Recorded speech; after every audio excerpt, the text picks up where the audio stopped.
Buenos días y Cuando tardes después, a todos. Bueno, ya estamos más allá de la mitad del seminario con la quinta sesión ya esta tarde y pues nuevamente agradezco su permanencia para el seminario. Bueno, creo que nunca lo hemos dicho, pero nuestra labor dentro del seminario, bueno, que desde sus inicios el objetivo entre ellos, más allá de la divulgación científica y la difusión, pues también siempre ha sido tener la igualdad de género académico, ¿no? Y que en cada seminario pues siempre se intenta buscar ese equilibrio.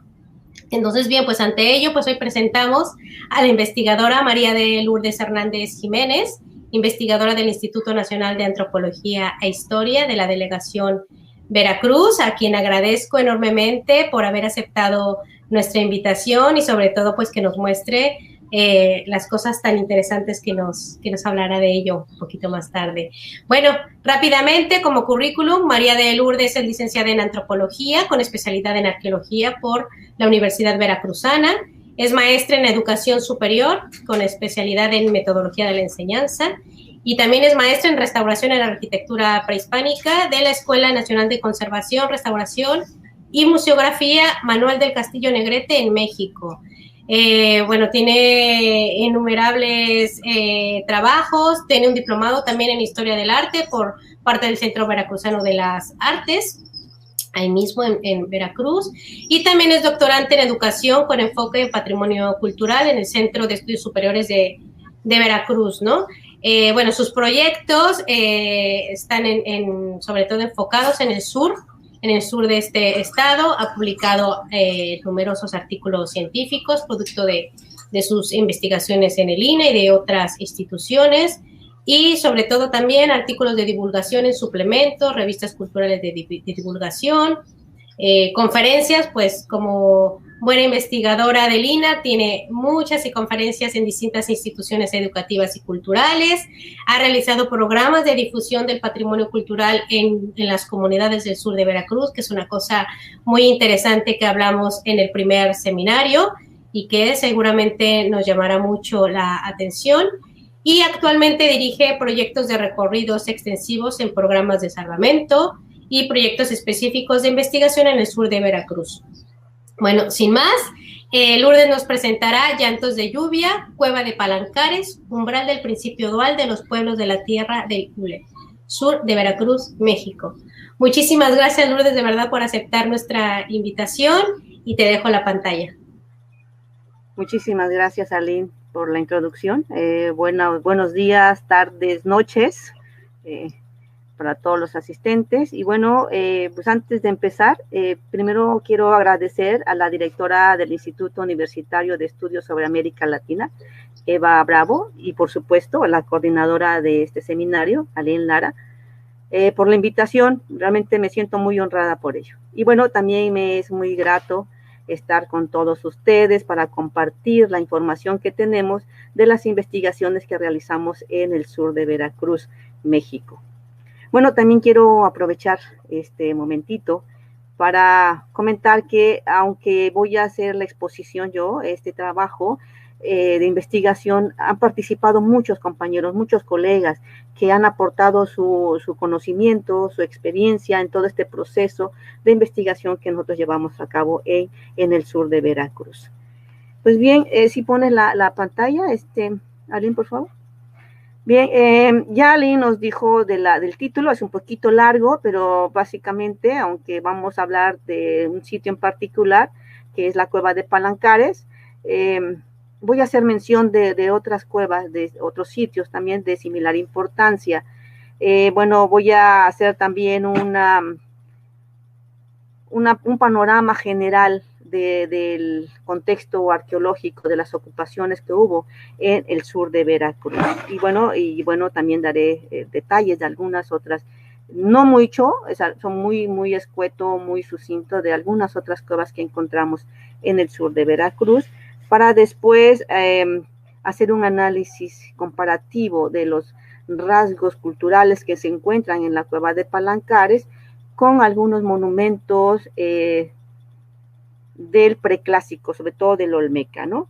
Entonces esto nos va a ayudar a nosotros a fundamentar nuestra hipótesis del uso y función que tuvo la cueva de Palancares. Y vamos a concluir con algunas consideraciones preliminares. Siguiente, por favor. Entonces vamos a ubicarnos espacialmente, el sur de Veracruz, este largo estado.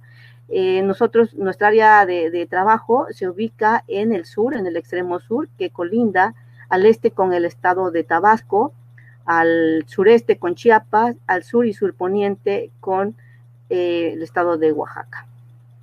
Pues bien, en esta parte del sur de Veracruz, y vamos a irnos al extremo sur del sur de Veracruz, aquí donde se encuentra este macizo sedimentario, y en esta parte norte es donde se ubica el sitio de la cueva de Palancares. Entonces, el tema que ahora vamos a hablar. Siguiente, por favor. Bueno, a su vez, el sur de Veracruz se encuentra también inserto en este istmo de Tehuantepec. Y bueno, esta franja continental fue y sigue siendo un corredor natural y cultural, pues muy importante, ¿no? En el pasado tiene una importancia muy importante como ruta de comunicación, ruta de comercio. Por esta cinturita continental se desplazaron muchos grupos humanos provenientes tanto del altiplano central, del occidente, del área maya, de la península, de Guatemala, de Chiapas. Entonces, como ven, aquí hubo un desplazamiento muy constante, ¿no? Y bueno, en la actualidad también sigue teniendo, como ya dije, una importancia económica y social esta región. Orográficamente podemos ver que en el centro se encuentra la Sierra Atravesada. Esto forma parte del sistema de la Sierra de Chiapas, y bueno, divide el istmo en norte y sur, por lo que el sur de Veracruz también se le conoce como el istmo veracruzano. Siguiente, por favor. Bien, pues fisiográficamente esta llanura se le conoce como costera del Golfo. Esta parte se le conoce como llanura costera del Golfo Sur. Esta amplia llanura se ve interrumpida por ese eje volcánico de los Tuxtlas, esas elevaciones que alcanzan hasta 1,700 metros sobre el nivel del mar, como se puede ver en la imagen de la superior izquierda. Bueno, yo la tengo a la izquierda. Y bueno, hacia el sur, pues esta llanura también se va a ver interrumpida por todo un sistema de lomeríos y piedemonte, que descienden de las estribaciones norte de la Sierra de Chiapas. La composición geológica en la parte alta es de caliza, arenisca, lutita, y todo el sedimento que baja hacia la costa, pues es esta gran capa de aluvión que tenemos en la llanura costera. Siguiente, por favor. Bueno, la región también es muy rica y vasta en esta red hidrográfica, ¿no? Aquí resalta el río Coatzacoalcos, que es el segundo más importante del estado. Este río nace en la Sierra Atravesada, aunque también hay otros ríos de caudal importante, como es el río San Juan, que se encuentra a mi izquierda. Este río está formado por los dos que son La Lana y Trinidad, que nacen de la Sierra de Oaxaca. Hacia la derecha tenemos, o sea, al este, tenemos el río Uxpanapa, que nace de la montaña homónima y es tributario del Coatzacoalcos. Un poquito más al este tenemos el río Tancochapa-Tonalá, se le conoce como Tonalá, ya llegando a la costa. También se alimenta de varios ríos que nacen en la Sierra de Chiapas. Este río es el que divide políticamente el estado de Tabasco con Veracruz. La región tiene un clima cálido húmedo, con precipitaciones anuales que van de 1,000 a 5,000 milímetros, sobre todo en verano y en invierno. Aquí hace muchísimo calor y llueve bastante, que produce grandes inundaciones. Siguiente, por favor. Bueno, en cuanto a la vegetación, esta vegetación originaria pues ya queda muy poco, ¿no?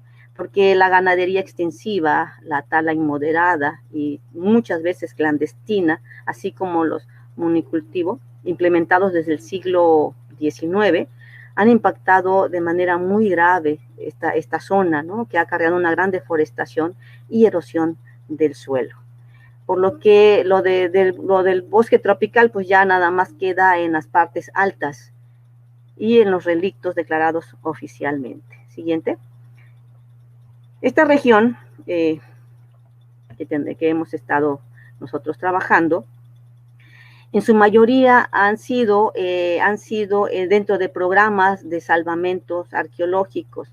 Estos tipos de programas nos han permitido pues tener un panorama diferente de la región. Aquí estos recorridos que hemos realizado son dentro de la modalidad de cobertura amplia, cobertura total. Por eso es que tenemos un registro bastante grande y bastante numeroso de sitios en la región. Nosotros iniciamos con estos programas en el 2006 y bueno, más o menos hemos concluido se siguen llevando a cabo, ¿no? Esto pues porque hay un gran desarrollo de infraestructura, tanto petrolera como de caminos, línea de transmisión eléctrica, entre otro tipo de obras más, tanto públicas como privadas. Y entonces, a partir de 2006 hasta la fecha, hemos recorrido aproximadamente unos 7,000 kilómetros cuadrados de superficie. Y eso pues se enmarca desde el río San Juan, el río que está al oeste, hasta el río Tonalá-Tancochapa. Entonces, en toda esta amplia zona y en nuestro recorrido, fuimos observando que los sitios arqueológicos no estaban limitados a la planicie costera y ni siquiera tampoco a la cuenca media del Coatzacoalcos, sino que se extiende mucho más al sur. Hay una gran cantidad de sitios hacia el sur que tienen más de 2 ocupaciones. Algunos presentan ocupaciones desde el preclásico hasta el posclásico tardío. Entonces, esta sección no había sido, era una región arqueológicamente virgen, digamos, ¿no? Porque lo que más se ha estudiado es, por el fenómeno Olmeca, es la parte, como ya dije, hacia la llanura costera. Entonces, en esta amplia zona de trabajo, nosotros hemos, como ya dije, registrado gran número de sitios, incluido ahora las cuevas, aunque al principio de nuestros programas no los habíamos considerado porque pues no sabíamos de la existencia de este tipo de sitios, ¿no? Entonces, pues no teníamos idea. Pero en el proceso, sobre la marcha de nuestro trabajo, pues ya conociéndolos, pues los fuimos agregando. Y aunque no tuvieron el mismo tratamiento tan sistemático como los sitios con arquitectura, que era lo que estaban en riesgo por la obra que se estaba llevando a cabo, sí hicimos un registro lo más pormenorizado posible de estos sitios, ¿no? Por lo que, claro, anoto que la información que vamos a ofrecer hoy son propuestas de interpretación preliminar, es apenas una aproximación, y bueno, pues nosotros esperamos que en el futuro no tan lejano podamos ampliar, modificar o desechar nuestra hipótesis. Pues bien, esta región, ya como muchos sabemos, esta región arqueológicamente se le conoce como la zona nuclear olmeca. Es decir, aquí también se le conoce como la cuna de esta gran civilización que cimentó las bases culturales, religiosas, políticas, económicas de todas las culturas posteriores mesoamericanas. Bueno, esta zona nuclear olmeca, el sitio que destaca de este grupo es el sitio de San Lorenzo. San Lorenzo se ubica en una meseta, en una elevación natural, que se encuentra rodeada por una extensa zona de bajos, esta zona de bajos que en época de lluvia pues inundan y crean todo un espejo de agua alrededor de la meseta. Y bueno, pues ahí da una imagen muy interesante, pues, que surge de este cuerpo de agua, ¿no? La meseta. Este sitio tuvo su apogeo entre 1200 y 900 antes de Cristo, y obviamente también tiene su declive. Al declinar San Lorenzo, quien va a retomar este control y este poder político, económico y religioso de la región va a ser la Venta. Entonces, la Venta, también se encuentra ubicado en una zona de terrenos bajos, Y bueno, tuvo su apogeo entre el 900 y 400 antes de Cristo. Este grupo cultural se caracteriza, como también muchos ya saben, por la lapidaria escultórica de escala monumental. Bueno, tenemos esta escultura, este arte monumental, pero también debemos resaltar que existen estas figurillas, tanto de arcilla como de piedra verde, de una talla excepcional, de una belleza muy, muy, muy palpable, ¿no? Entonces, este tipo de rasgos culturales es lo que define a esta cultura. En la región no vamos a tener información hasta el Clásico Medio, información arqueológica, pues. En el Clásico Medio, siguiente por favor, vamos a tener un sitio que va a destacar porque la región recibe influencia del altiplano central. Aquí los teotihuacanos tuvieron a esta región como de sus pasos principales para alcanzar las áreas, el área maya, ¿no? Entonces aquí el sitio que va a destacar, de acuerdo a las investigaciones que realizaron Santle y Ortiz en el sitio Matacapan, que se encuentra al pie de la montaña de los Tuxtlas. Allí este sitio, después, por favor, todavía no, ok, gracias. Este sitio tiene elementos de influencia teotihuacana que se reflejan tanto en su cerámica como en su arquitectura con este estilo talud tablero.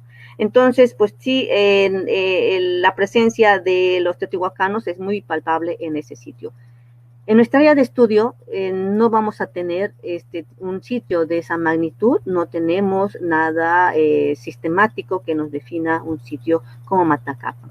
Sin embargo, sí tenemos algunos hallazgos fortuitos, hallazgos de manera accidental que tienen los pobladores que nos muestran la cerámica con este estilo teotihuacano. Pero de estudio sistemático no tenemos gran cosa.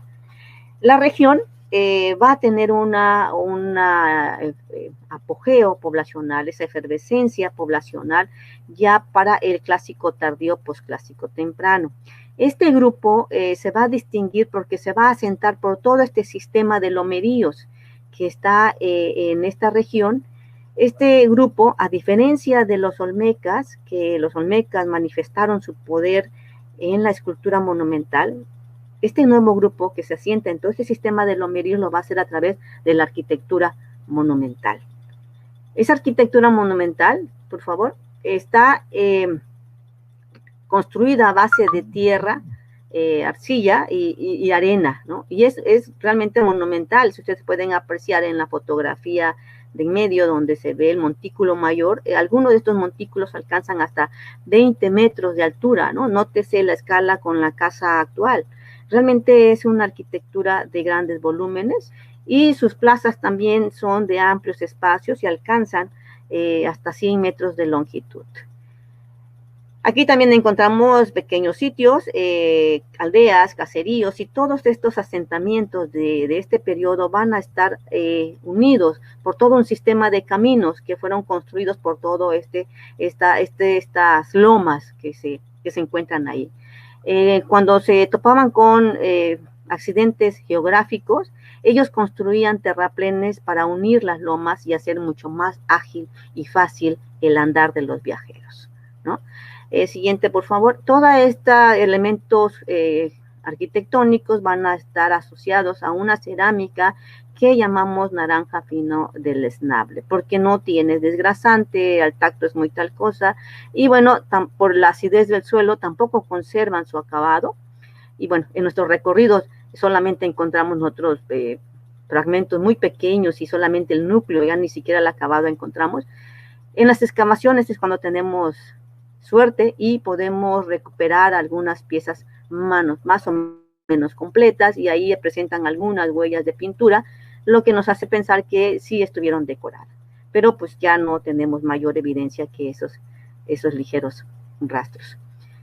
Siguiente, por favor. Y ya yéndonos hacia la cuenca del río Uxpanapa, ahí también tenemos un número grande de asentamientos que se van a dar por todas las lomas, y las laderas. Sobre todo, esto va a ser más frecuente en el pie de monte.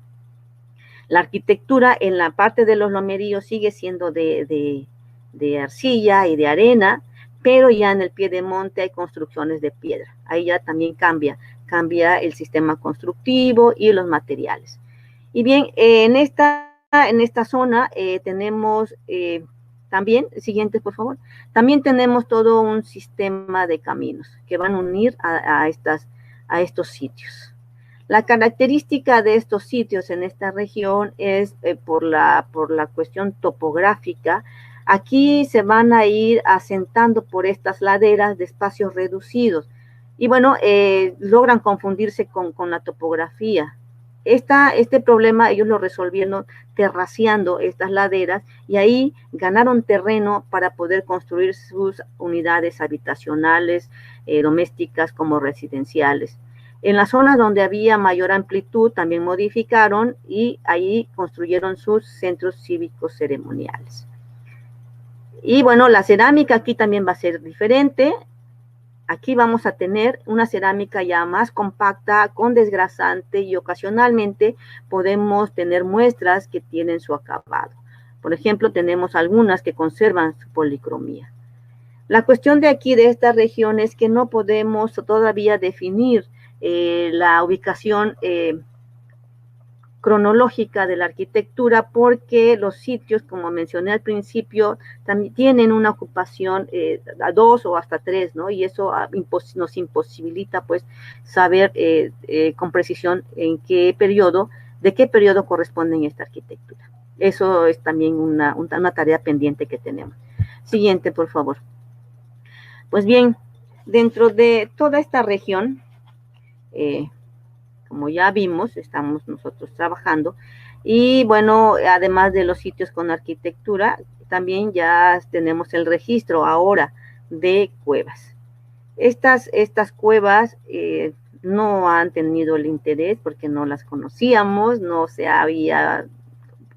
se sabía de cuevas porque aquí es una zona de repoblamiento y sabía que había saqueos, pero académicamente no había intervención de este tipo de espacios. Bueno, es por eso que nosotros creemos que, pues, al no conocerlos nosotros, pues, difícilmente puede estar representado en este mapa nacional de arte rupestre, ¿no? Ahí existe ese hueco. Pues bien, nosotros ya en nuestro recorrido, pues, lo fuimos registrando y hicimos el registro de varias de ellas. Y también tienen varias secuencias de ocupación. Y bueno, los datos que tenemos pues apuntan a que tuvieron actividad de culto y de ceremonias. Y bueno, vamos ahora, de manera muy general, voy a destacar 3, además de que es nuestro tema, por el contenido que tienen y porque nos dan esa idea de espacios sagrados. Entonces, voy a hablar de manera muy breve y sucinta, porque eso es otro tema para otra charla. Entonces, muy rápido voy a mencionar estos sitios. Adelante, por favor. Y bien, vamos a empezar con la cueva Chalchijapa, 24 de febrero. Esta cueva se localiza a orilla del río Chalchijapa. Es una cueva que su acceso se encuentra a nivel del espejo de agua. Y bueno, lo que resalta de este lugar es esta roca tallada. Esta roca tallada donde se ven huellas de pie humano y de felinos. Parece que van acompañándose. Y están dirigiéndose a otra oquedad, a una salida que también nos lleva a otro espacio muy reducido, pero ya es la orilla del río, que está al pie de ese risco que se ve aquí. Es muy reducido y en la parte alta de ese risco es el acceso que nos va a llevar a esa cavidad rocosa que se ve a la derecha. Y bueno, a decir de nuestro guía, allí encontraron platos, no, antes por favor, encontraron platos, ollas y muñequitos, dicen ellos, son figurillas, incluso encontraron hueso, o sea, entierros. Lamentablemente, cuando nosotros llegamos allí, pues ya todo estaba muy alterado, la cerámica toda removida y puesta en otro lugar, y aquello que no les gustó, pues nos lo dejaron ahí. Pero bueno, yo lo muestro por el contenido que tiene y que parece muy interesante. Adelante, por favor. Ahora vamos a ver el sitio satélite. Este sitio, el satélite, también se encuentra ubicado en una zona kárstica, por favor. El siguiente. Bueno, esta cueva presenta varias galerías, realmente está muy, muy oscuro allí, y encontramos estas formaciones columnares, al pie de ellas mucha cerámica, toda fragmentada y muy mineralizada. Aquí fue un registro muy, muy rápido, muy ligero, pero encontramos estos elementos naturales y nos llamó mucha atención debido a que en el área maya esto se ha documentado y se ha interpretado como que las deidades, o sea, es la petrificación de las deidades, ¿no? Y de ahí que les llevaban ofrendas y hacían rituales. Entonces nos llamó mucha atención y por eso es que lo mencionamos. Hay otras cosas que están muy mineralizadas que no sabemos realmente qué son y no quisimos alterar porque pues iban los pobladores con nosotros y evitamos que ellos también lo hicieran, ¿no?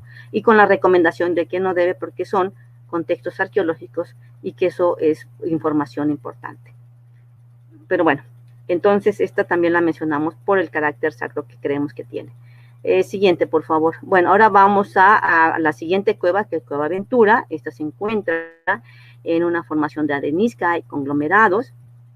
Son tres abrigos, no son tan amplios, muy pequeños, y del abrigo de mayor dimensión tiene una saliente en forma de mesita, y en esa se ve un tallado extraordinario, un tablero donde se representan 4 personajes, 3 de ellos bastante bien visibles, el cuarto ya muy deteriorado. Entonces, por este tipo de estas características y estas representaciones, consideramos que puede ser un acto ceremonial, quizá de unción, quizá de legitimación, no sabemos, es otra tarea pendiente.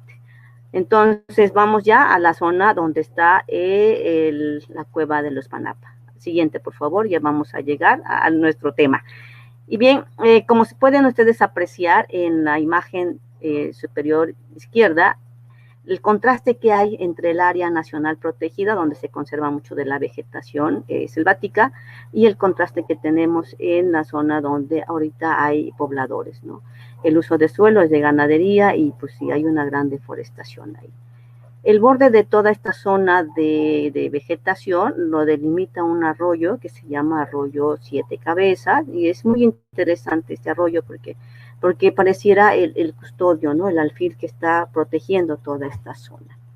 Y bueno, la imagen de abajo para que vean el tipo de vegetación y las roqueras. Esta zona, los pobladores le llaman las roqueras, esta zona kárstica de la montaña, ellos le llaman las roqueras. Y entonces cuando nos dijeron de cosas, de que había allí cosas de los antiguos, nos dijeron, vamos a la montaña porque ahí en las roqueras hay cosas de los antiguos. Y bueno, pues eso nos movió la curiosidad y el interés y pues nos dimos la tarea de hacer ese recorrido. Siguiente, por favor.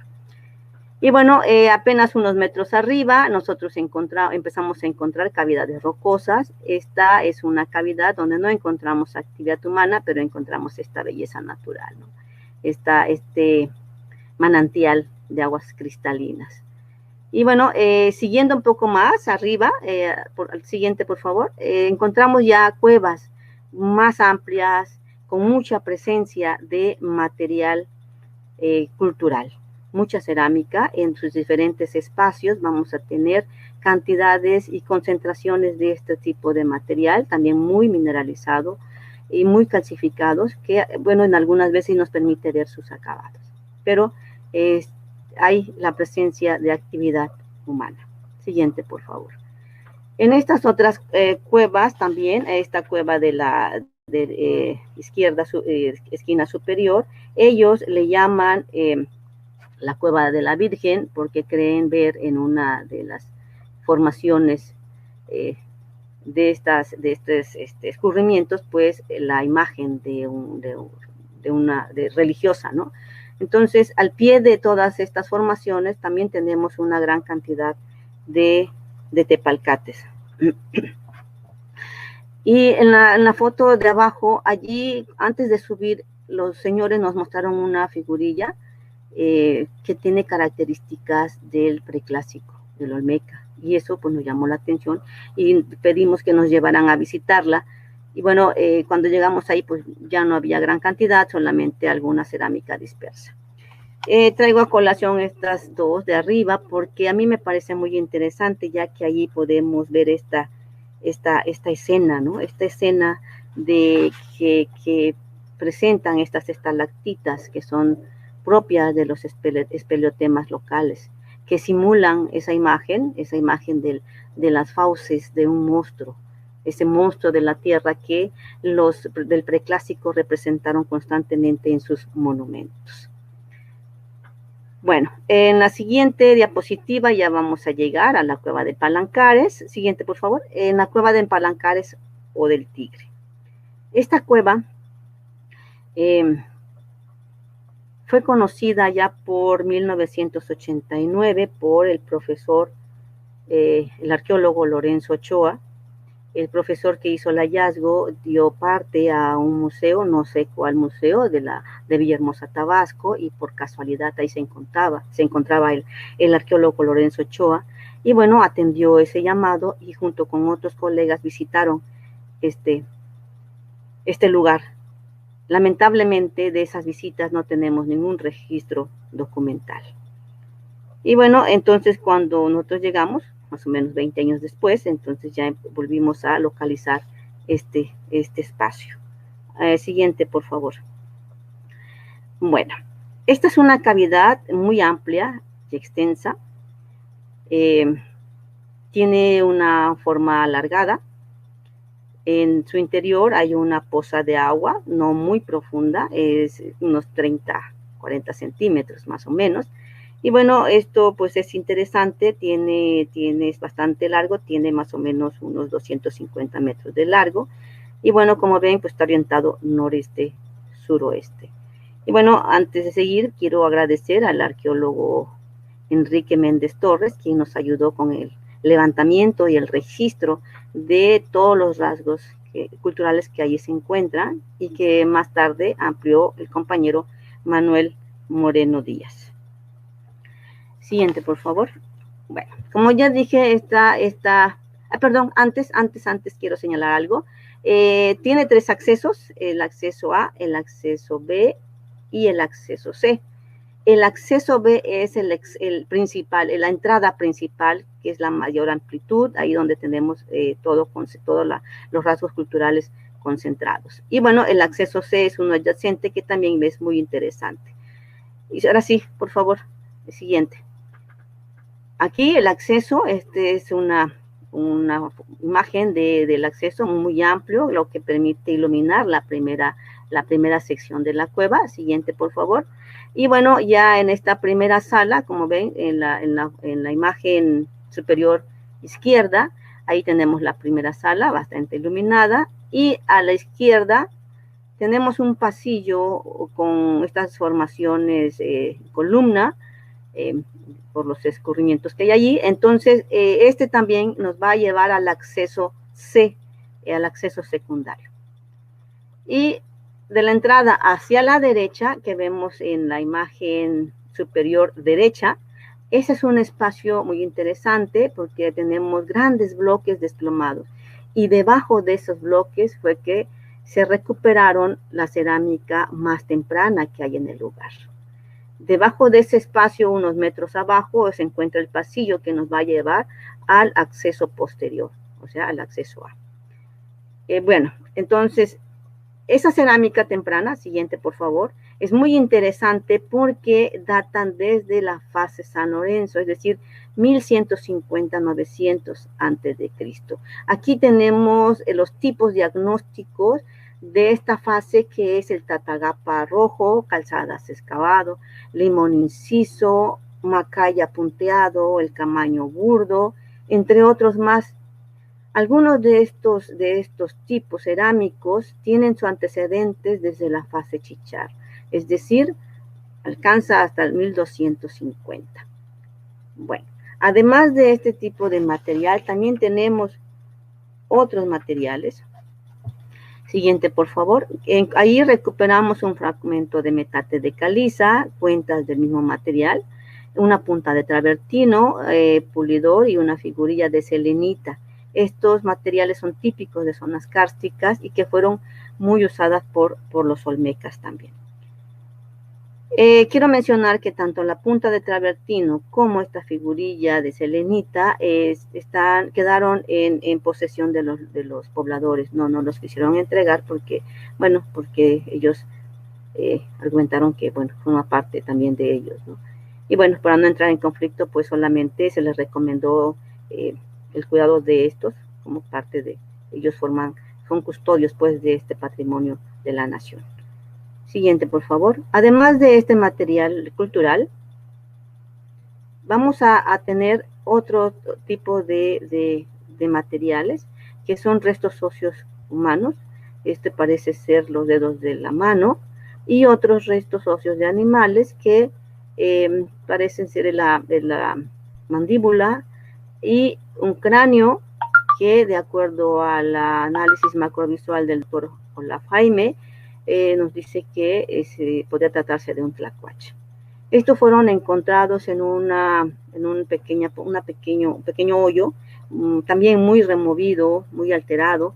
Y bueno, entonces, por tal motivo, nosotros no sabemos si esto fuera una ofrenda o los huesos del animal estuvieran de manera circunstancial allí, ¿no? Entonces, pues, no sabemos a ciencia cierta qué pudo haber sido. Siguiente, por favor. Bueno, además de todas estas manifestaciones culturales, vamos a tener otras que son grabados en estos planos rocosos. Allí vamos a encontrar petrograbados que nos muestran rostros humanos. ¿Le das otro clic, por favor? Allí en estas estalactitas, estalagmitas y estos espeleotemas estamos encontrando rostros, siguiente por favor, rostros, algunos realistas que alcanzan a mostrar las cejas y la nariz, y otros más simples que solamente lo representan con tres puntos, 3 orificios. Y bueno, este tipo de tallado también lo vamos a encontrar, siguiente por favor, en el acceso principal y también en las diferentes formaciones. Bien, este tipo de talla en las rocas también lo vamos a tener presente en campo abierto. Estos están asociados a sitios con arquitectura, a juegos de pelota, y en las rocas que se encuentran muy cercanos a los nacimientos de agua. De lo que va a destacar aquí en este sitio, va a destacar muchísimo, siguiente por favor, la pintura rupestre. Esta pintura rupestre se encuentran ejecutadas en su mayoría en pintura roja, en diferentes puntos de este gran espacio. La mayoría fueron ejecutadas en el techo, otras en las paredes y en las estalactitas. Para su registro y su descripción, nosotros lo organizamos en 3 conjuntos, por lo que el conjunto 1 se encuentra ubicado muy cerca de la entrada, aquí, ahí en el fondo, no puedo señalar, pero ahí en el fondo, ahí se encuentra este conjunto, y unos metros hacia la izquierda, yéndonos hacia el acceso C, tenemos el conjunto 2. El conjunto 3 está sobre el mismo espacio, pero en un área más profunda y en una parte alta de difícil acceso. Pues bien, ahora voy a describir cada uno de estos, pero voy a empezar con el conjunto 3, que ya más adelante van a entender por qué. Adelante, por favor. Entonces, este conjunto 3, en su mayoría vamos a tener representaciones de manos al negativo, que de hecho yo digo que son más de la representación de dedos, o sea, hacen mayor énfasis en representar los dedos, pero en diferentes posiciones. ¿Puedes poner la siguiente, por favor? Aquí ya filtradas vamos a ver que enfatizan pues los dedos, ¿no? Y esa imagen de aquí de abajo, de la filtrada, vamos a tener pues los dedos en posiciones, haciendo alguna mímica. Esto es lo que tenemos en el conjunto 3. Siguiente, por favor. En el conjunto 2 tenemos algo más variado. Aquí tenemos figuras abstractas, tenemos estilizadas y algunas manchas. Siguiente, por favor. Y de igual modo, vamos a tener las representaciones al negativo de dedos. Estos dedos es lo que más se encuentra. O sea, no es la mano completa, solamente los dedos, salvo esa palma de la mano y el dedo pulgar que se ve en la imagen inferior derecha. Siguiente, por favor.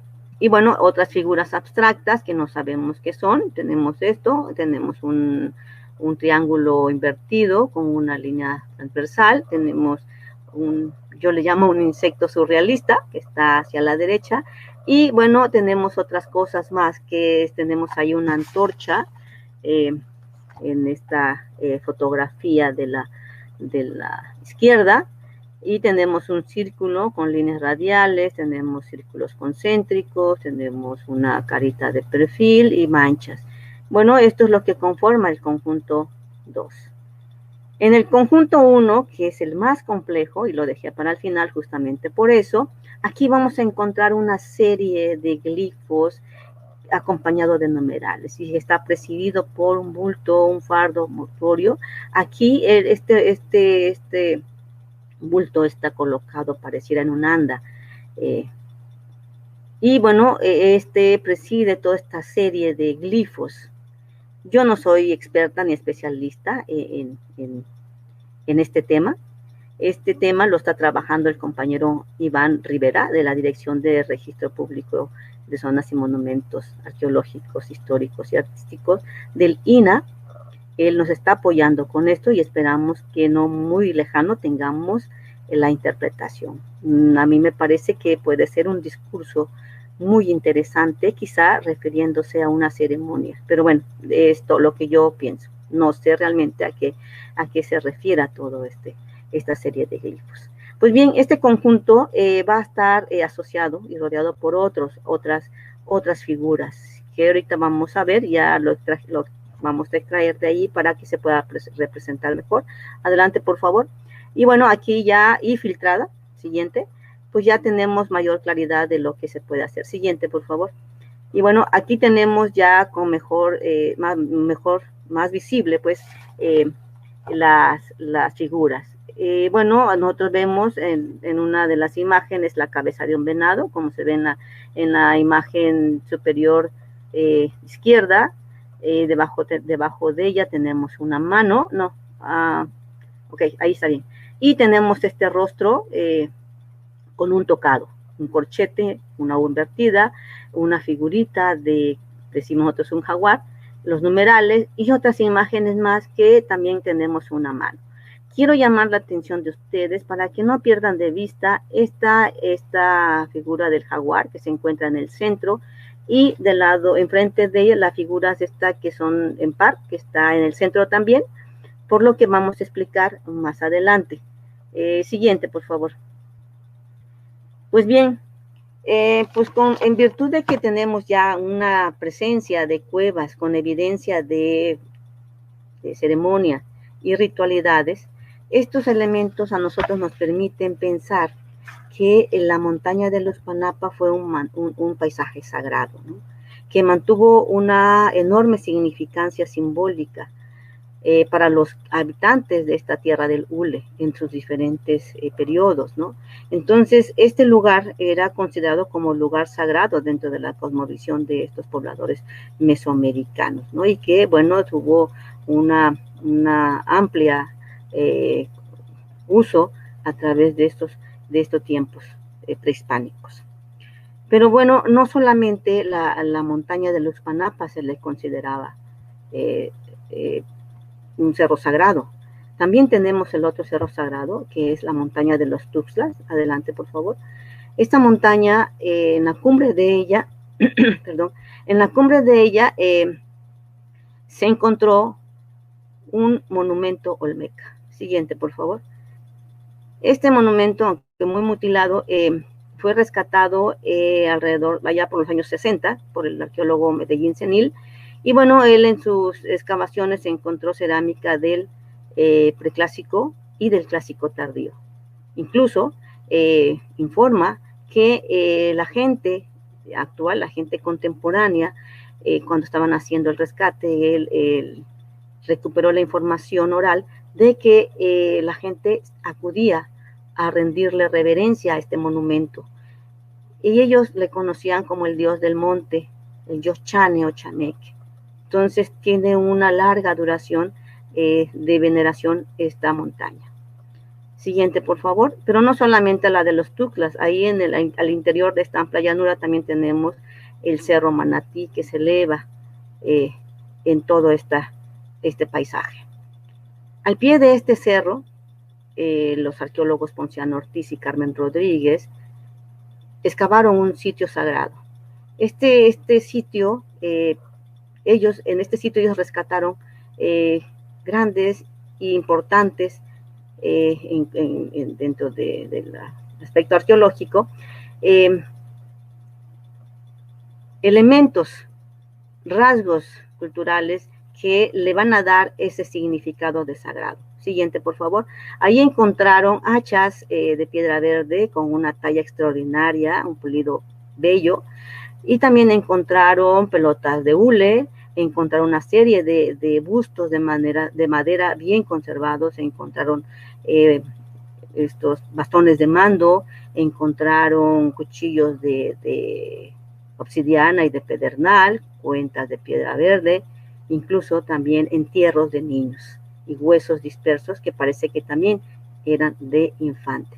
Entonces, como vemos, también tiene toda esta manifestaciones que dan idea de este sitio tan especial, ¿no? Siguiente, por favor. Además de las montañas naturales, también tuvieron sus montañas sagradas construidas. La meseta misma de San Lorenzo, que fue modificada artificialmente para albergar ahí el sitio, con todos los monumentos que allí se han descubierto, pues esta meseta fue una montaña sagrada.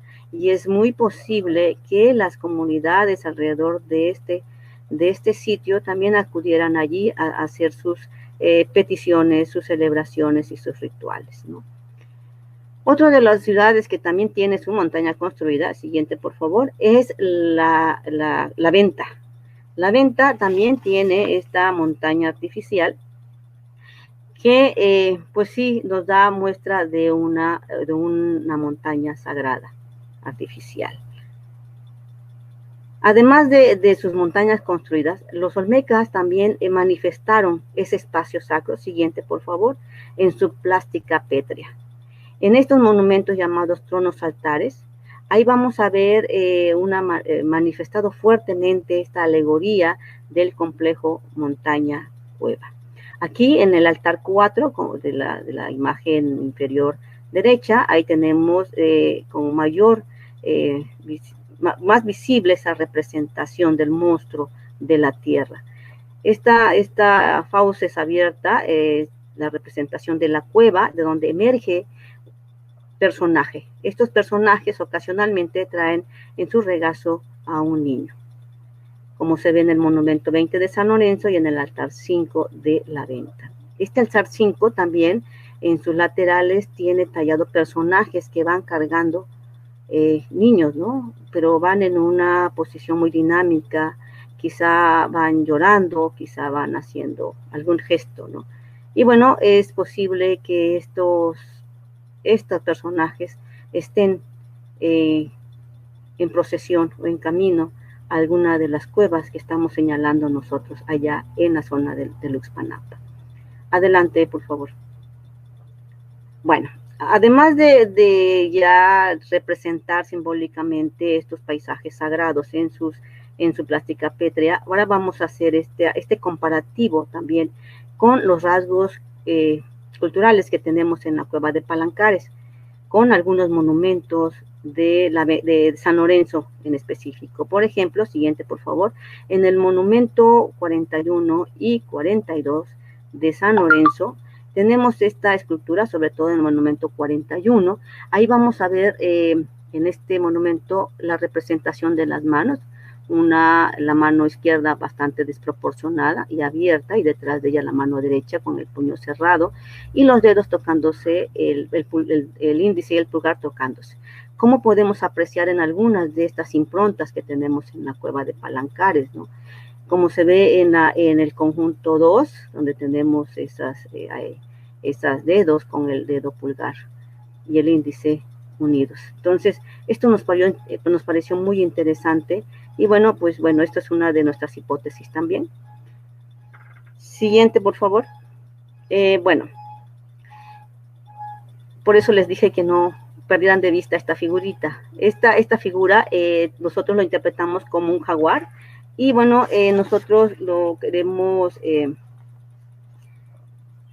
asociar o tener una relación con el estilo olmeca, y bueno, lo vamos a comparar con lo que tenemos en la pintura de Yuxtlahuaca, y en el siguiente, por favor, y en el monumento 4 de Chalcatzingo. Allí también se representa el jaguar con estos puntos, ¿no?, que están mostrando la piel. Entonces aquí pues, nosotros consideramos que también puede ser esta representación del jaguar, que está punteado el dibujo, y bueno, ahí tenemos los colmillos y las orejas, y bueno, esa también nosotros lo interpretamos de ese modo. Siguiente, por favor. Y estas otras gráficas donde tenemos lo que interpretamos también nosotros como la cabeza estilizada de una serpiente, que si vemos tiene la cresta y la lengua bífida, como tenemos sus pares siguiente, por favor, en la cueva de Oxtotitlán y en las pinturas de Yuxtlahuaca. Aquí vamos a ver también esta cabeza así de este modo rectangular con la lengua bífida en estas dos pinturas. Y por eso es que nosotros queremos o interpretamos de este modo, ¿no? Y esta gráfica que está sobre la cabeza de la serpiente estilizada, tenemos aquí, no sé si logren apreciarlo bien, pero pareciera un rostro con algún yelmo y un brazo extendido hacia arriba que pareciera portar algo. Y también lo relacionamos, siguiente por favor, con una de las hachas de la ofrenda 4 de la venta, un monumento 12 de Chalcatzingo, y un artefacto que se encuentra en el Museo Nacional de Antropología, que están representando a un personaje en esta posición de vuelo. Y bueno, pues también nosotros hacemos esta interpretación de estas gráficas. Siguiente, por favor. Bueno, pero lo que sí tenemos de manera firme y contundente del uso de la cueva de Palancares desde periodos muy tempranos es la cerámica de la fase San Lorenzo y esta figurilla de selenita, que bueno, es muy típico, muy característico de este grupo, ¿no? En el Museo Nacional se encuentra también una de estas figurillas. La doctora Ann Seifer también reporta otra similar, pero en basalto, y bueno, también existen otras más en otros sitios.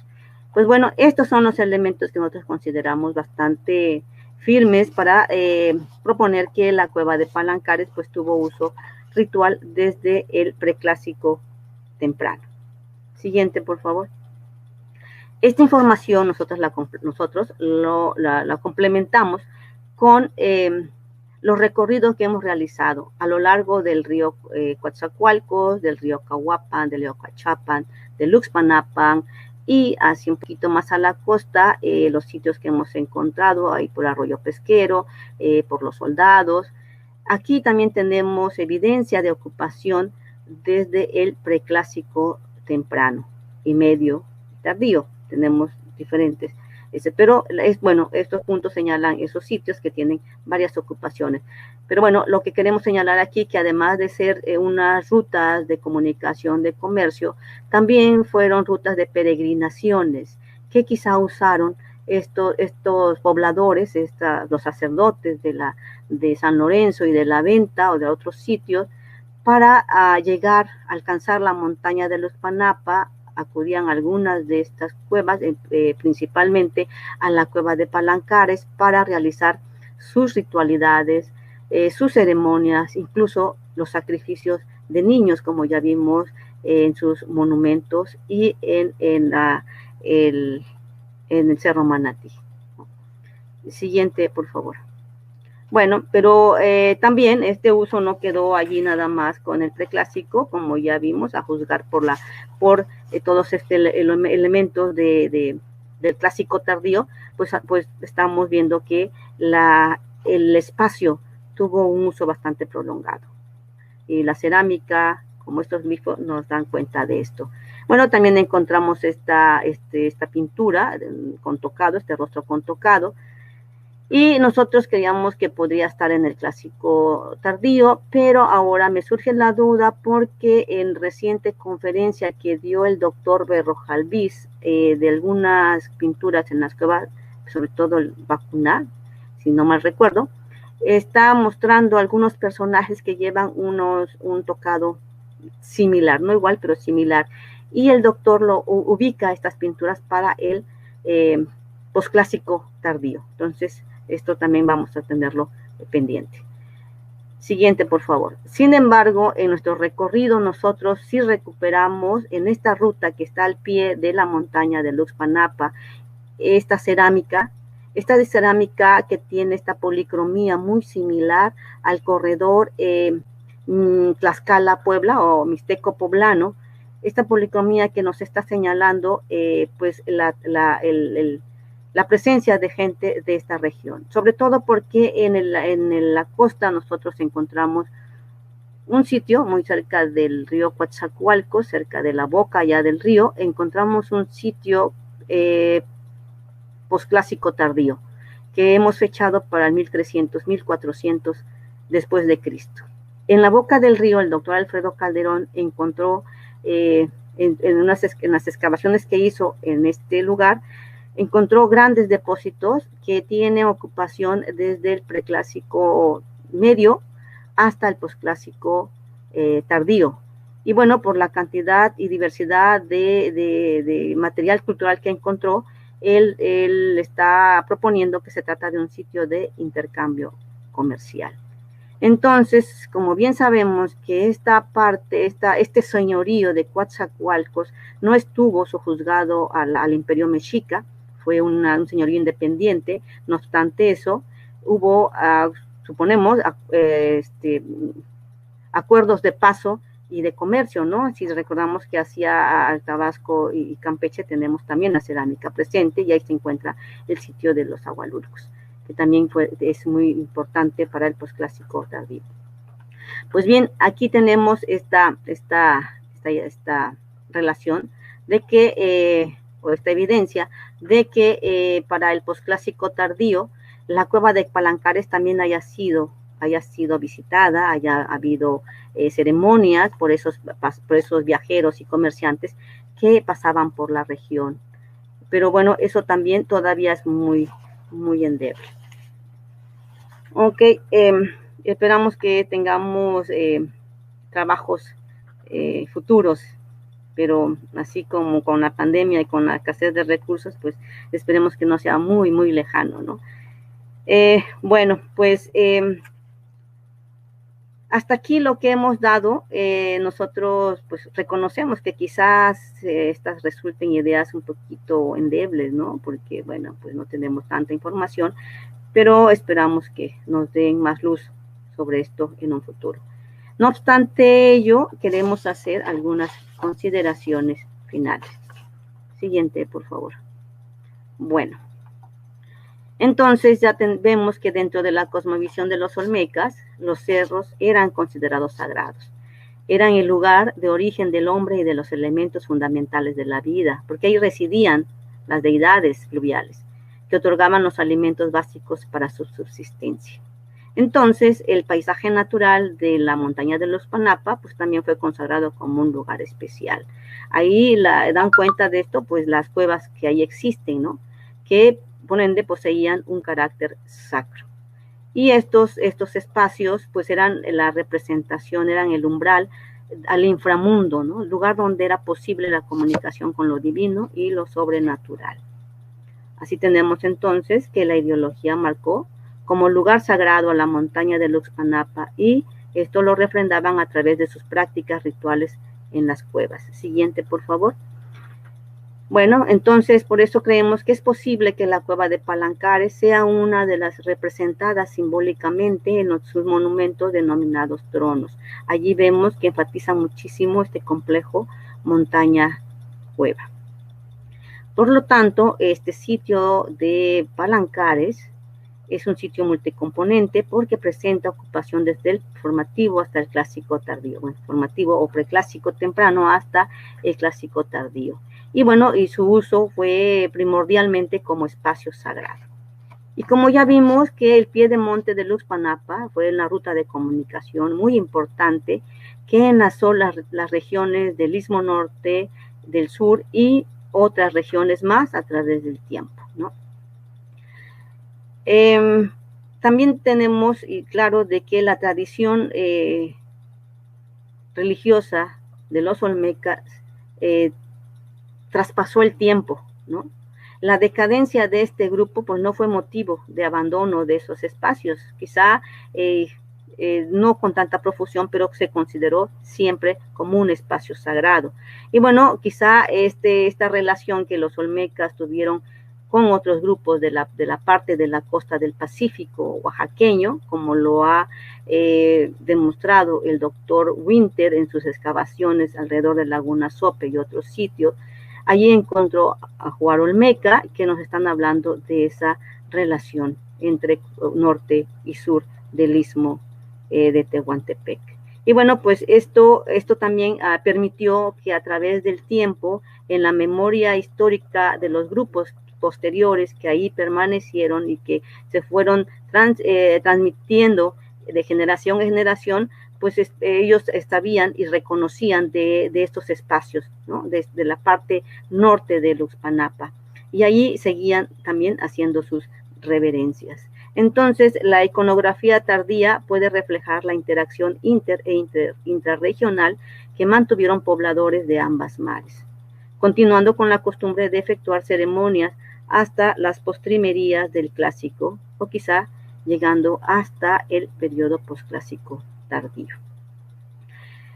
Bueno, esto es nuestras consideraciones preliminares, pero sí, antes de concluir, yo quiero, a manera de colofón, quiero comentar que, como ya vimos, esta región que es la cuna de la cultura olmeca, y ellos tienen estos artefactos de talla extraordinaria que, bueno, siempre ha llamado la atención, y sobre todo de estos traficantes ilegales de piezas arqueológicas.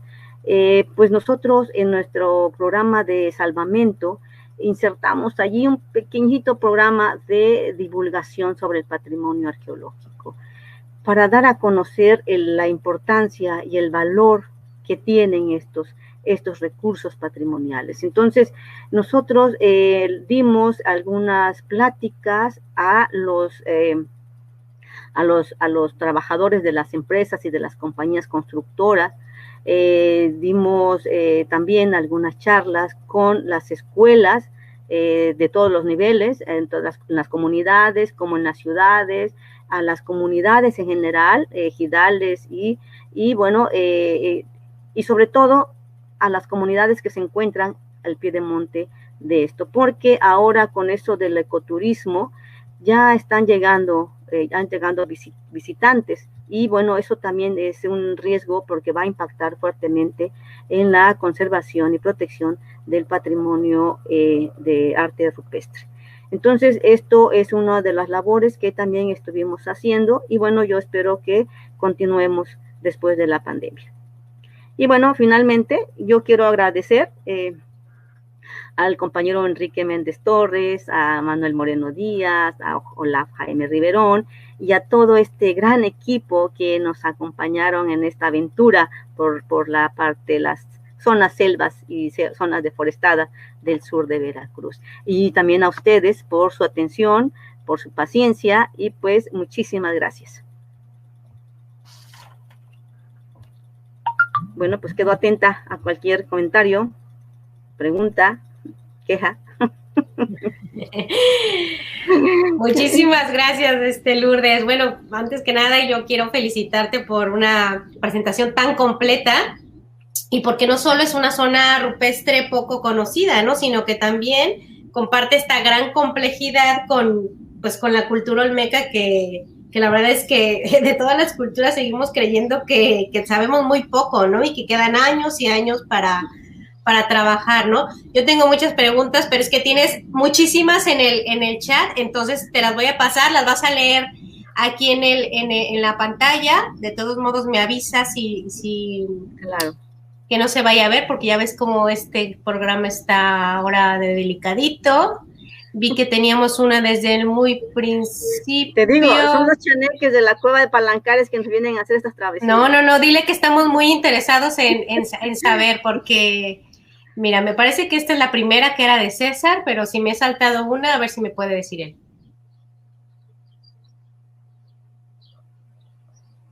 Con los 4 personajes. Bueno, César, muchas gracias por la pregunta.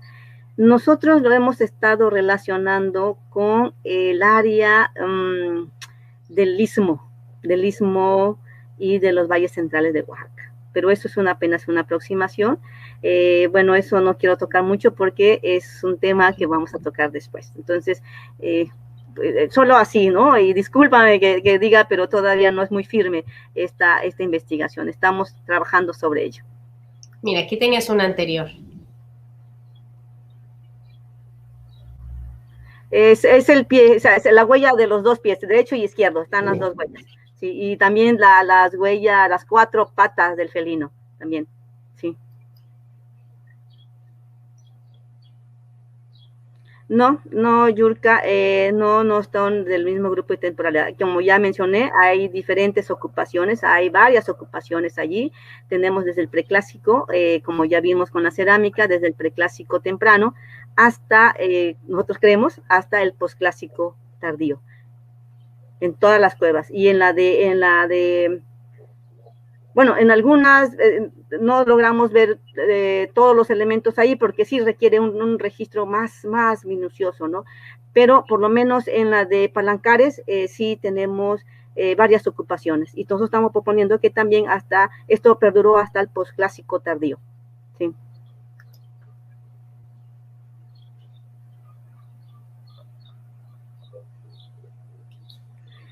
Bueno, esa es nuestra interpretación, César. Esta imagen del jaguar y la serpiente la estamos comparando, no con unas imágenes de ahí, porque en el sur no tenemos pinturas rupestres, fuera de la cueva de Palancares, ni en otros monumentos. Recuerda que los olmecas eran más de talla, ¿no? Ellos tenían el basalto labrado. No tenemos nosotros otro tipo de pintura que nos permita comparar con la misma región. Por eso nos fuimos hacia Guerrero a hacer esa comparación, como lo mostré en la presentación.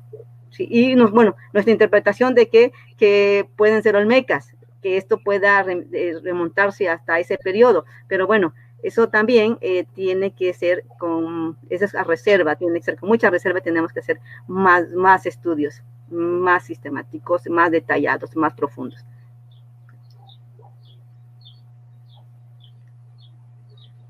Bueno, mexica como tal, no tenemos, mira, el sur de Veracruz se le ha dado más atención al fenómeno olmeca.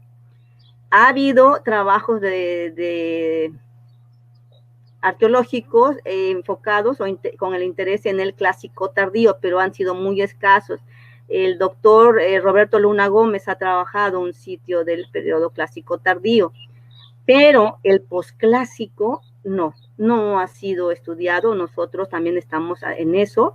El sitio que les mencioné que está cerca de la costa del río, de la costa del sur, ahí en la orilla del Coatzacoalcos, nosotros encontramos un sitio del preclásico, pero no tenemos todavía muchas indicaciones que nos digan que los mexicas estuvieron ahí. Es muy probable que sí, porque los mexicas andaban por todos lados, ¿no? Entonces, es muy seguro que allá anduvieron también, pero no tenemos muy bien identificado eso. Es decir, los indicadores arqueológicos para definir la presencia de este grupo ahí son muy endebles todavía, ¿no? Pero ya ahorita sí tenemos esa información de que el posclásico tardío sí estuvo presente en la costa. No teníamos la información, pero los últimos trabajos a partir de 2012, que estamos trabajando esta sección de la llanura costera, nos está dando información y esperemos también que podamos nosotros abundar más sobre eso.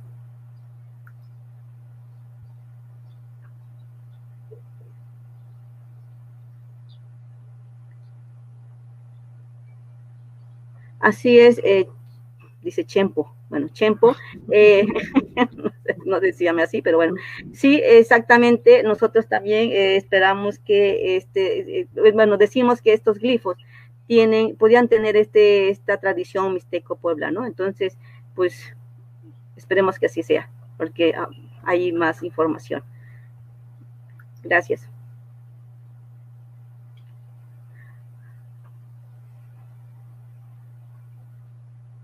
Hola, Connie, gusto en saludarte.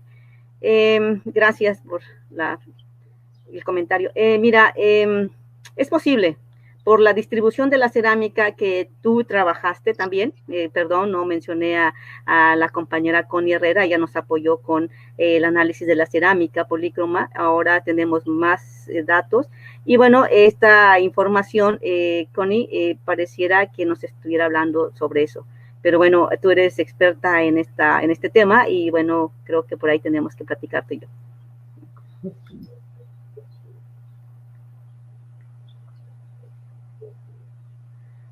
Bueno, la disposición de las María Judith, bueno, tienen en el área donde mostré la primera que está de arquitectura monumental, allí tienen una planta alargada de espacios muy cerrados, muy exclusivos, y bueno, esta no tienen una orientación muy definida o constante, puede ser norte-sur, noreste, sureste, perdón, noroeste, sureste o este-oeste. Entonces no hay así como un patrón, pero lo que sí hay es esta planta rectangular que nos permite a nosotros ver que es un área muy exclusiva, muy cerrada, ¿no? Pero bueno, eso es un tema aparte. Tenemos que verlo después porque es otro. Lo dije muy rápido y hay otros elementos que te van a permitir entender más este contexto, pero no lo mencioné aquí, entonces sí tendríamos que hacer una charla en específico para que entendamos todo ese contexto arqueológico. Mil disculpas, María Judith.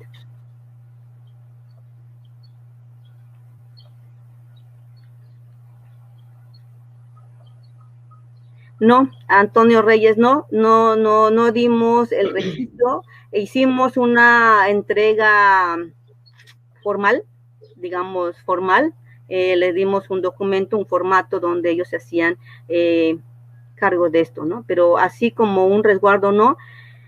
Donde está ubicado esto es muy difícil llegar, no es tan difícil llegar, pero sí se complica mucho y eso implica gastos, ¿no? De por lo menos 4 días de ir, 2 de ida, 2 de regreso, con lo que implica la estancia ahí. Entonces, por la escasez de recursos, a veces dificulta que vaya el personal que lleva este registro hasta el sitio.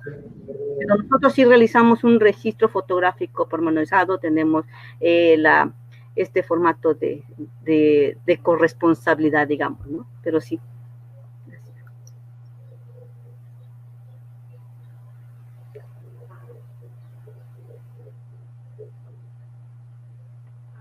Anaceli González, este sitio no ha tenido atención en cuanto a conservación.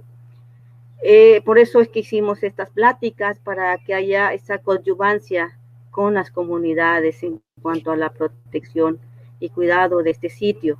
Sí, cualquier persona puede visitar el lugar y como ya dije, ahora con eso del ecoturismo ha llegado mucha visita, no hay restricciones. Lo que sí quedamos es que, bueno, es un lugar que uno tiene que conocer la ruta para llegar a esa cueva y solamente la conocen los pobladores, ¿no? Y bueno, y nosotros dijimos que cuando llegara gente extraña, que ellos preguntaran qué iban, si era de visita, eran turistas o eran investigadores, y que fueran ellos a acompañar, no dejaran solas a esas personas. Ellos tenían que siempre acompañar y estar al cuidado, incluso con unos jóvenes que también llevan a veces grupos como estos de ecoturismo. Les dimos así como un protocolo muy rápido para que no hubiera afectaciones a estos recursos culturales. Entonces nosotros les dijimos que tenía que ser grupos reducidos, que estuvieran siempre pendientes, que no permitieran que se acercaran, que rayaran, que rascaran, como decimos allá, que no hagan ninguna alteración al espacio, ¿no? Eso fue, digamos, de manera muy general en cuanto a estas recomendaciones que les dimos a esos jóvenes.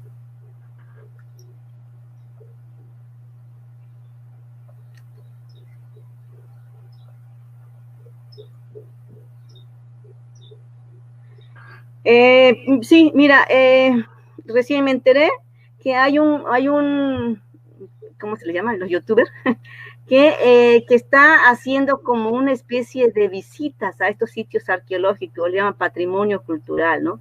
Lo que no entiende es la magnitud de que esto pueda tener, porque está dando a conocer muchos vestigios que no están investigados, y esto puede ser un caso similar en esto, ¿no? En Playa Vicente. Playa Vicente, yo supongo que es ahí, ¿no? Porque está cerca de Tustepec. Playa Vicente está trabajado por una arqueóloga, María Antonieta, no recuerdo el apellido, que es doctora de la Universidad de Veracruzana. Ella tiene su proyecto ahí en Playa Vicente.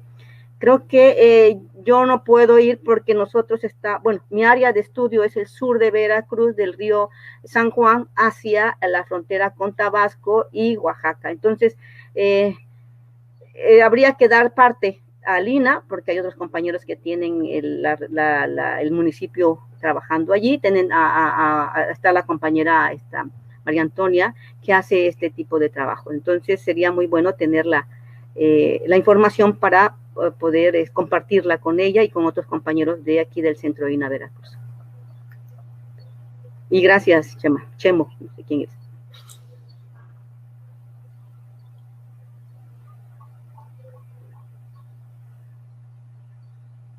Ok, bueno, más que tipo códice, yo creo que hay uno de los elementos que nos permiten, este elemento pan-mesoamericano del posclásico medio, posclásico tardío, en que es muy similar a lo que tenemos en el corredor Mixteca-Puebla o Mixteco-Poblano, ¿no? Y eso se ve porque sí tenemos algunas muestras con pintura bastante bien conservadas, y ya hicimos ese comparativo y tiene cercanamente esa similitud. Por eso es que nosotros hacemos esa inferencia.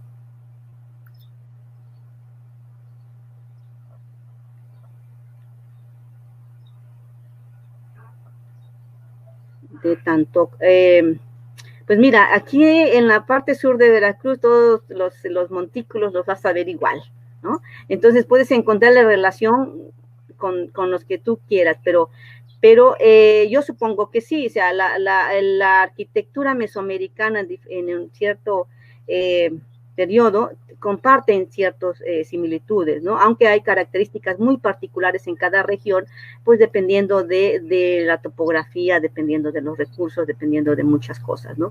Entonces, pues yo supongo que los montículos de tierra, pues tendrán la relación tanto en su material como en su sistema constructivo, ¿no? Porque ya han pasado un montón de años y mira, ahí siguen, ¿no? Incluso yo siempre digo, estos caminos y estos que llamamos puentes, ¿no? O de que están interlomas, siguen usándolos, ¿no? Las comunidades y las rancherías siguen usando esos caminos, los vaqueros los siguen usando, incluso son terracerías de automotores también, o sea, ahí están. Ahí siguen, quizá nosotros pensamos que tiene estos caminos se remontan desde el preclásico, ¿no? Y siguen allí, no se han caído, ¿no? Ahí están. Entonces, pues puede haber, así como esta relación, puede haber también en la arquitectura. Sí, Pavel, perdón. Claro que sí, Araceli, ahí donde pongo mi correo electrónico. Ahora lo pongo yo. Ok, sí, muchas gracias, claro que sí. Y gracias. Bueno, como a veces va atrasado entre YouTube aquí al programa, bueno, mientras tanto tienen muchas felicitaciones, han reflexionado, acerca, pues precisamente, mira, por ejemplo, normalmente de la disyuntiva, ¿no? Que se tiene ante todo de quién es el patrimonio, ¿no?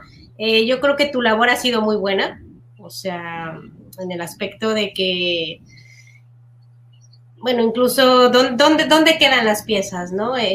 Yo no sé, creo que hay grupos originarios o pueblos que están muy comprometidos con la conservación de su patrimonio y creo que también esta idea de guiarlos en los aspectos de conservación y todo, mira, creo que también Alfredo habla precisamente de ello, es importante, ¿no? Perdón, pero hay un comentario antes de... Sí, espérame, de Antonio. No sé quién, que también quiere... Aquí, sí, Antonio Reyes. Sí. Bueno, yo quiero hacer mención de algo aquí, que en casas particulares. El sur de Veracruz, lamentablemente, ha sido, digamos, saqueado de manera legal e ilegal. Cuando se construyeron los museos regionales estatales, fueron las autoridades quienes trasladaron muchos monumentos, así como ese monumento de la cumbre de los Tuxtlas. Así ha habido muchos en San Lorenzo que se trasladaron a los museos regionales, ¿no? En Jalapa, por ejemplo. Entonces, eso desde entonces se ha creado la idea de ese intercambio, de esa el DACA y el Domba y DACA, ¿no? Porque las comunidades le decían, bueno, nos llevamos este monumento y te hacemos tu carretera, tu hospital, tu escuela, bla, bla. Entonces, eso quedó en la memoria. Entonces, ahora las comunidades dicen, esto es valioso, y entonces esto es de la comunidad, esto vale. Entonces, si el gobierno no quiere, que nos dé carretera, que nos haga hospitales, que nos haga esto, obras, ¿no? Y entonces eso ha hecho que ahora las comunidades no quieran dejar llevarse las piezas, ¿no? Aunque también yo digo, bueno, en laboratorios y en museos especializados van a estar en bodegas, ¿no? Que quizá, si hay recursos, quizá puedan ser expuestas y van a ser conservadas o restauradas algunas o intervenidas. En mi experiencia personal, yo tengo muchas piezas que he dejado en laboratorio y ahí siguen, el sueño de los no sé cómo se dice, pero ahí siguen, ¿no? Ahí están, llevo años preguntando por mi pieza y mi pieza nunca está, ¿no? No hay recursos, no hay presupuesto, en fin. Entonces, digo, yo creo que la gente sí los guarda. Yo les voy a dar un ejemplo. Allí en Palancares, este grupo que estuvo acompañándonos, ellos ya tenían piezas que encontraban de manera fortuita o iban y veían cosas y las levantaban y se los llevaban y tienen varias ahí en casa. Cuando nosotros llegamos, les explicamos el uso y la función de cada de las piezas. Después, ellos, cuando llevaron un grupo de escuelas, hicieron su museo, exhibieron las piezas, hicieron todas las piezas que tenían, incluso con la representación de su uso y función. Es decir, el metate le pusieron maíz y su mano de metate. Al hacha le pusieron el mango y a la vasija le pusieron bebidas o le pusieron cosas así, ¿no? Entonces hicieron una exhibición bien interesante. Y yo digo, bueno, entonces, si ellos también pueden hacerlo, yo creo que no le veo el caso quitarlo, ¿no? Y, claro, hay excepciones en que la gente también los tiene ahí abandonados, como algunas piezas, ¿no? También me tocó en otro sitio, que también es Olmeca, ahí por el río San Juan, y este bloque de tantas toneladas, pues tampoco se llevó al museo, se quedó ahí en la comunidad, ¿no?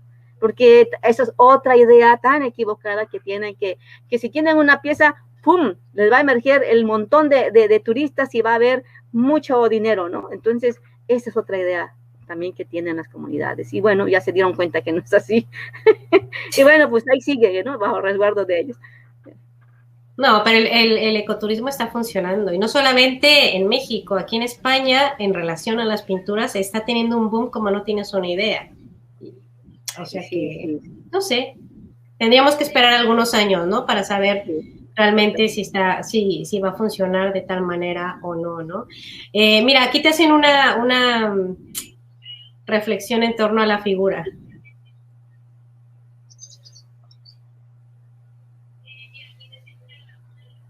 Sí, claro, sí tenían una tecnología muy avanzada para poder ir a extraer. Incluso nosotros junto a la cueva de, ya estoy saliendo del tema, junto No, a la tú a cueva ver. de Chalchiapa 24 de febrero, hay otras cuevas más que tampoco lo mencioné. Allí, en nuestro recorrido, vimos herramientas, ¿no? O sea, en un recoveco arriba. Y yo decía, el río está allá abajo, ¿qué hacen estas piedras aquí? Y veía fracturadas las estalactitas. Yo dije, pues claro, las herramientas para extraer este tipo de material y elaborarlas. Y cerámica allí que yo creo, si excavamos vamos a encontrar la talla de estas figuras, ¿no? Con este tipo de material. Pero bueno, te digo, hay muchas cosas que si yo me doy a hablar, ya no me paro. Oye, Lourdes, y la figurita esta de Selenita, o sea, ¿tienen alguna aproximación de interpretación? Porque vi que la comparaste con una que está en el museo, ¿no? En el INA. Sí, es una de las figuras que, bueno, los olmequistas dicen que es una especie de chaneques, ayudantes del dios Chane, Tlaloc, o el dios del agua, ¿no? Que son los que ayudan a regar el agua allá en el cielo, rompen las ollitas para que se vuelva lluvia, ¿no? Porque tiene la boca así como Sí. haciendo así, ¿verdad? Como si estuvieran escupiendo. Es una posición muy típica también de estos, así son varias de estos monumentos, sí. Bueno, te manda a felicitar la directora del instituto, que estuvo muy atenta, muy contenta. Muchísimas gracias, doctora. Bueno, y varias otras personas. Gracias, América. Bueno, yo creo que no me he saltado ninguna pregunta. Me parece que no. Gracias, Connie. Claro, estamos en contacto. Bueno, antes de que acabe, voy a... Gracias, César. Gracias, César, por las felicitaciones. Voy a poner tu correo. Déjame ponerlo rápidamente. Espérenme, permítanme un momento. Loeji. Copiar. Bueno, aquí les pongo el correo de la doctora para que si quieren escribirle. Yo de verdad te agradezco mucho esta conferencia. Sí, efectivamente tienes muchísimo trabajo todavía en esta parte, que aunque sea, bueno, dices tú que es poca pintura, pero yo creo que es muy interesante. Veía esta pregunta que te habían hecho en relación a que asociabas la cerámica con la pintura y que decías que era posclásica. Bueno, es que de acuerdo a muchas teorías, o sea, se retoman los espacios, ¿no? Los espacios sagrados, y no tiene por qué ser comparativo, sino más bien hubo una ocupación, ¿no? Bastante larga en esta cueva, y yo creo que es todavía más interesante saber pues todo este proceso, ¿no? De espacio religioso, ¿no? Sí, incluso, perdón, te interrumpo. No. Los espacios mismos, los espacios de periodos posteriores, también reocuparon espacios de los olmecas, pero siempre respetando ese lugar, ¿no? No construyeron sobre los montículos antiguos o sobre el asentamiento antiguo. Construyeron a un ladito, o sea, también era un espacio especial, es un espacio sagrado de los antiguos, y eso no lo tocaba, y tenemos muchos sitios con esa doble ocupación, ¿no? Y es bien interesante. Sí, no, yo sí, y también la comparación que haces con Guerrero, ¿no? Bueno, en la última conferencia la da también una arqueóloga que trabajó estas cuevas, y yo creo que va a ser muy interesante ver esta comparación visual, ¿no? De estas dos conferencias. Bueno, me parece alucinante. Ya no te quito más tiempo, Lourdes. Me parece que sobre todo tienes muchas felicitaciones. Ya te pasaré el chat, pero sí, efectivamente ha sido muy interesante, sobre todo asentar la idea de los asentamientos a través de la pintura y los petrograbados, ¿no?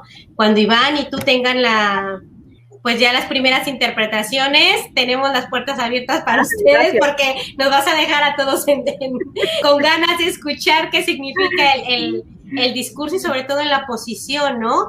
Que está este discurso, que saldrán cosas muy, muy, muy interesantes, ¿no? Claro, pues nada, sí. Lourdes, muchísimas gracias, de verdad. Muchísimas gracias a todos.